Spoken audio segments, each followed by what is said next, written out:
Let me ask a silly question because it may, you talked about it being round. And I know you said this before, but this is the first time I'm really seeing the round and the 4 sets of steps.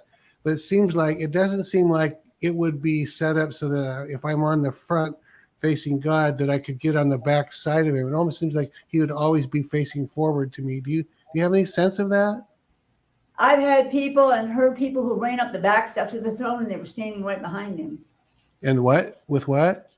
They would stand behind God in the throne room. They did. Yeah, because there's 4 sets, and I've said it over and over again. And Gary Brooks, who was a good friend of mine, was caught up to heaven one time. He was in worship, and a portal opened, and an angel came down and just picked him up and pulled him up into heaven. And he was on the back steps of the throne. There's 4 sets. That probably will be in one of my, maybe in my last book, that'll be a sketch I put in there. But he made the throne room round so that people could be all around him. Most people draw the throne as a speck in the distance and all this mass is in front of him. He didn't do that. You can go up there anytime you want to. So it's like steps, a platform, steps as a platform. So it's built more like this, believe it or not, which is another image that Satan stole. And at the top of that would be the throne. And underneath it is the room where they go grab the horns of the altar. And a lot of people go in there and pray in this place. It's actually under the throne. That also talks about it in the Bible. But the living creatures are there that should declare over them. But they also do things. They bring scrolls. They read scrolls. They will reveal things in heaven to people. So they actually have, I don't want to call it duties, but they have things that are asked of them by God. Every now and then they'll travel somewhere. Really? Actually, an Orthodox Jewish man I met at a meeting, and I was talking about one of the living creatures, and he came back. He was shaking from head to toe. He was shaking, and he goes, I know you've seen them. I know you've seen them. And I said, oh, what? I knew what he meant. He says, the creature, you've seen the creature. And he said, I was on a hill and I didn't want Jesus Christ. And I was crying out to God, show me yourself. Show me, show me, show me.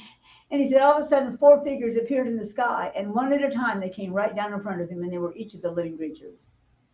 It's so that the terror of God, of the holiness of God came on him.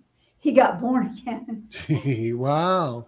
And because of the way I had described them, he knew that's what he saw. He knew that's who that was. And he said, don't ever stop talking. No matter what anyone says to you, don't you ever, ever, ever, ever stop sharing. You are hearing truth. You are seeing God. And he said, I'm so grateful that you're willing to share it. And then he left. I never saw him again. But he was Orthodox Jew. That's amazing. Did you mean he got born again right there, or he had already been born again because of what he had seen? I think he got born again because of what he'd seen, but hearing me talk about it made him really happy. Wow. I have a question, last question about the under the throne, because the Bible talks about it. I assume this is Revelation, but it says in there that there were the souls that were under the altar crying, how long, O Lord, till you, and I think they even use the word avenge our blood. They were the souls of the martyrs. Can you describe that? Because in heaven, we think of patience and praise and no sadness. That almost sounds like impatience and sadness.